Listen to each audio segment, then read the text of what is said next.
اب یہاں قرآن اور شہد کو بھی تھوڑا سا ریلیٹ کرتے ہیں. شہد میں بھی شفا ہے اور قرآن میں بھی شفا ہے. جس طرح شہد کی مکھی گھاٹ گھاٹ کا پانی پی کر یا وہاں سے پھولوں کا اثر لا کر شہد دیتی نا، اس طرح قرآن کا علم بھی جو آپ کو دیا جاتا ہے وہ ایسے نہیں ملتا. ایک علم والا بندہ ایک رات میں نہیں تیار ہوتا. کوئی ایکسٹ نہیں ہے کہ راتوں رات تیار اور 20 منٹ میں آپ کی جیلی تیار. اس کے لیے زندگی کھلتی ہے. آج دیکھیے اللہ کا شکر ہے اس ملک میں تو آپ دیکھیے کہ علم کے محافظین بیٹھے ہیں نا.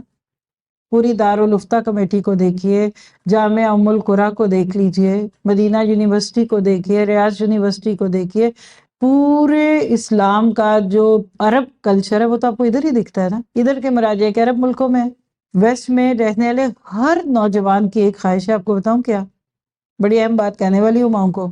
ہر اچھا نیک بچہ، اور نیک بچے وہاں بہت ہیں ماشاءاللہ، برے بھی بہت ہیں، جیسے برے وہاں ہیں نا، نیک بچے بھی بہت ہیں. پیور کلیاں، معصوم، فطرت کے ماحول میں پلے ہوئے اور قرآن سنت کا صحیح علم لیتے ہیں.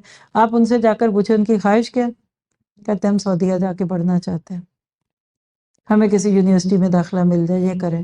چلیے ان کو ایک سائڈ پہ کر دیں، آپ یہاں بیٹھی ہیں، آپ کے بیٹے، آپ کے بچے، پوتے، ان کو بہترین عرب یونیورسٹیز میں پڑھائیے، اور خدا کے لیے خود بھی عربی زبان سیکھیے.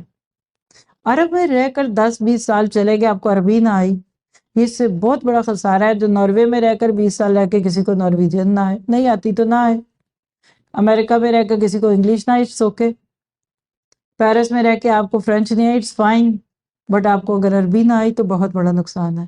تو اپنے بچوں کو ہمیشہ یہاں عرب سکولوں میں ڈالیں بہترین طریقے سے. یعنی اب اس کا کیا پروسیس ہے میں اس کی بات نہیں کر رہی. ایک دعا ضرور کیجئے کہ میرے بچے ریئل ریسورسز سے دین سیکھنے والے بنیں. بیک ہوم ہمارے ملکوں میں جو دین بھی سکھایا جاتا ہے وہ کئی رنگ کے گلاسز لگوائے جاتے ہیں. کئی جگہ، بہت ساری جگہوں پہ تو قرآن سنت ہی سکھا رہے ہیں، لیکن کچھ لوگوں نے کچھ لوگوں کے افکار کو عام کیا.